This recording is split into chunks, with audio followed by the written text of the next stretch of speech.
passat dia 7 d'agost. Es tracta d'una obra literària molt important, tant a nivell local com internacional, i si no vaig errat, és la primera novel·la paraguaiana contemporània que ha estat traduïda a la nostra llengua. En aquest sentit, els que es decideixin a comprar-la i sobretot a llegir-la podran aprendre força coses sobre aquesta preciosa terra que m'acull des de fa poc més de 2 anys, el Paraguai. A més de l'emoció que va suposar participar del llançament de la versió catalana de l'hivern d'en Gunther, un dels plaers més grans que ha suposat aquesta història ha estat el poder conèixer el seu traductor. Poder tenir aquí uns dies a l'Oriol va ser fantàstic i després de compartir amb ell molt bones estones, menys de les que m'hagués agradat, puc dir que tinc un amic més a l'altra banda de l'Atlàntic.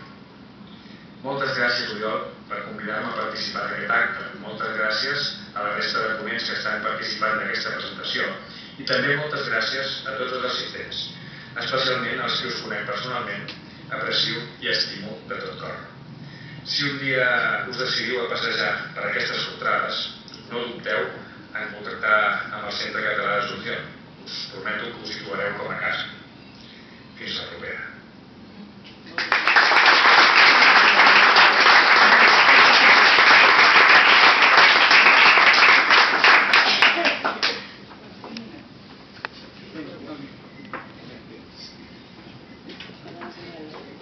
Bé, doncs, moltes gràcies també al doctor Escoter, el seu pare és que fa molt bona gana.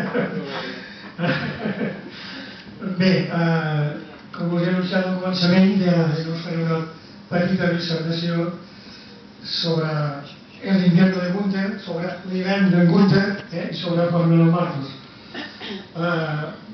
Parcialment el doctor Igor Prochenko m'ha trepitjat algunes coses, però intentaré no duplicar massa les idees. Bé, per situar-vos mínimament en la trama de la novel·la, jo no volia fer un spoiler que ell ja l'ha fet,